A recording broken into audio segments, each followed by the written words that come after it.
Hey guys, welcome back to another episode. My name is Mobby, and this is my first impressions review of Spin Rhythm XD. Now, Spin Rhythm XD is going to be released on October 22nd of this review. So tomorrow, as I'm uploading, this is a rhythm type of game. As always, if you like what I do and you want to see more, please help out the channel by leaving a like, commenting, and of course subbing, because I do upload some daily videos. Now, we'll be talking about the story, graphics, audio, gameplay, and some other noteworthy things. First of all, I was originally going to make this a straight Mabimpressions gameplay video, meaning I sit down and play the game for half an hour, and so I tried doing that, and as you can see with all the footage that I've been showing you today, my camera is on the left side over there. That's because I did a live reaction type of deal, but the music, every single track that I played, is pretty much copyrighted, so I won't be able to play any of the tracks from there.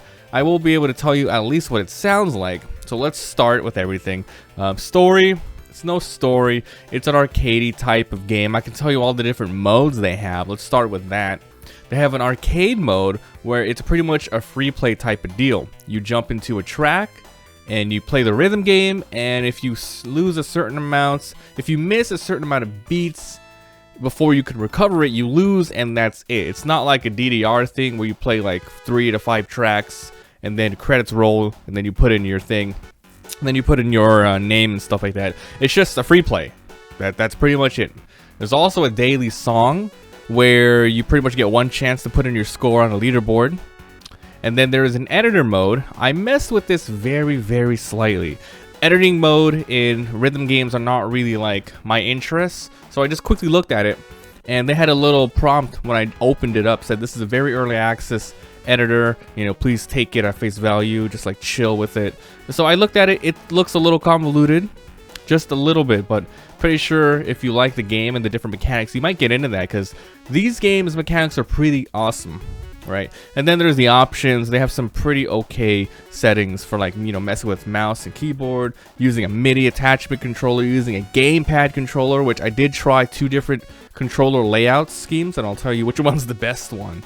And that was pretty much it. Let's talk about the graphics. The graphics are pretty nice and colorful. It's what you would expect. You ever played a game like Rock Band, DDR, even you know, Osu, those type of games, you'll feel very familiar with the scheme.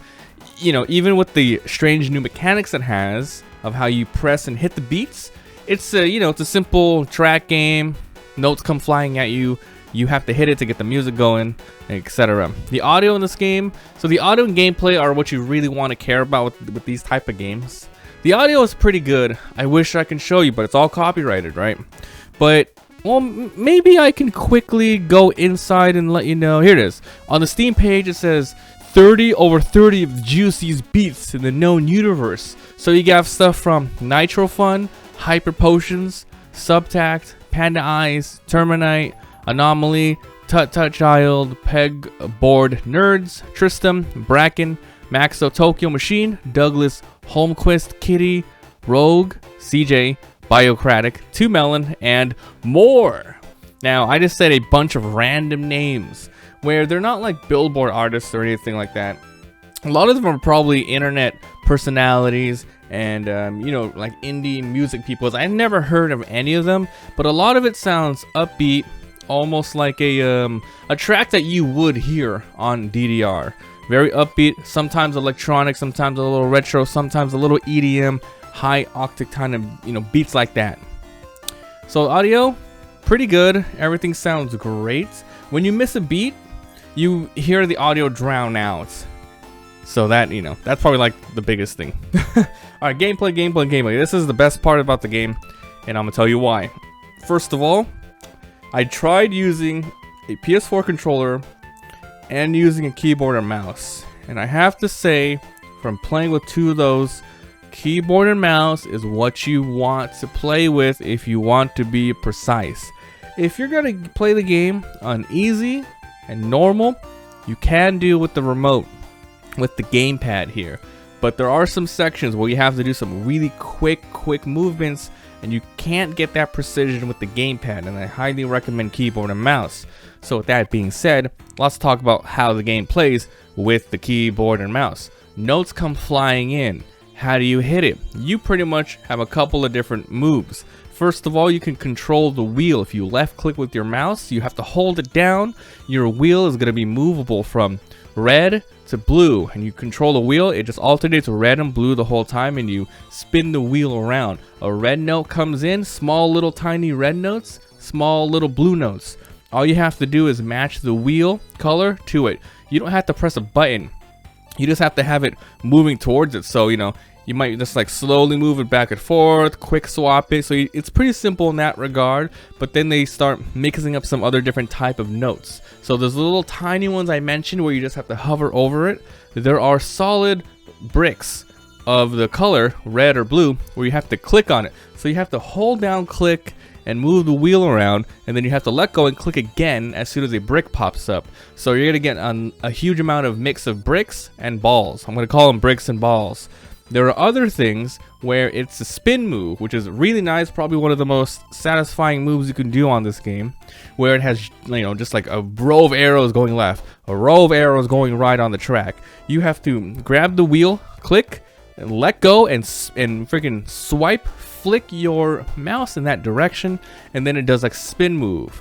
So that's the most satisfying one. Like you do this little combo and then you just spin off.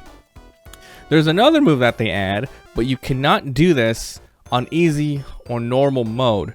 You gotta use the keyboard. So far everything I said you can use with the mouse, but then you're gonna need a keyboard for this last one, where it's a green line that comes across. Think of it as the yellow line in Rock Band, where you have to hit the foot pedal. So it's pretty much just that. It's a foot pedal, but you're using the freaking mouse for that. You might be able to, using keyboard for that. You might be able to like change up one of the things on the mouse schematic, so you can do the whole thing with that. But the game is good. The only gripe I have about it is it's a little sensitive heavy, and you have to really zone in your sensitivity, because sometimes it was moving too fast for me, sometimes it was too slow, and I like to think I'm pretty okay at arcade games, at musical type of games. I love these things. The last one I pretty much played was I think a Final Fantasy, the rhythm game where it's kind of like OC where you're clicking everywhere. That was a really good one. I bought all like the DS ones. I have those. But yeah, this one I highly recommend. Play the tutorial on easy, play the tutorial on hard, because on easy they don't teach you about the kick button. So if you're like, okay, this is good, I feel this is fine, so you want to go play a song on like hard, they give you this extra move and they don't explain it. The game is in early access, and they're going to be adding a lot of stuff. Even though on the Steam page it said play up to 30 songs, with this version I have here, it was only 15. Now you might have to unlock it, but there was no sort of progression or how to. You play a song and you freaking survive or die, and then pretty much you get a D or up to an A, I think. Maybe there's an S. So if you're wondering how the energy system works in this game, on the sides of the track, as you could probably see, it says health. There's like a bunch of little squares that are filled with red. You miss any, it goes down. You keep hitting it, it goes up. Now there isn't a sort of perfect, good, okay, and a miss system as far as I can see. It's either you hit it or you don't. And if there is a system like that, it's not apparent during gameplay, and you have to probably see it during the score afterwards. So it's very early, and hopefully there's going to be a progression system to unlock some songs. The only thing that will keep this game alive for the long run, and this is true for a lot of rhythm games, is its content creation system, not a creator system, where people put in their own tracks and customize that. Like I said, it looks a little convoluted, but maybe they can refine that to make it more accessible to people to just jump in, port their songs and etc. So I wish I could show you some stuff, but so far it's the muted gameplay with some other track going here. I don't know what I'm gonna put.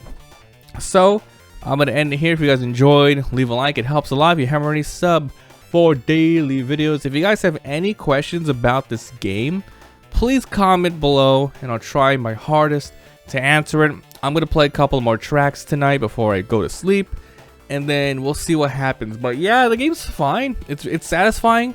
It just sucks when you feel like you miss it because the sensitivity is off. With that being said, it's very easy to change it. The bar I felt like I was getting too much sensitivity around a 3 or 4 bars in on the sensitivity scale, and it goes up to like 15, 20. I'm not even kidding. It goes up really, really high. So thanks for being here. Thanks for watching. I'll see you guys next time.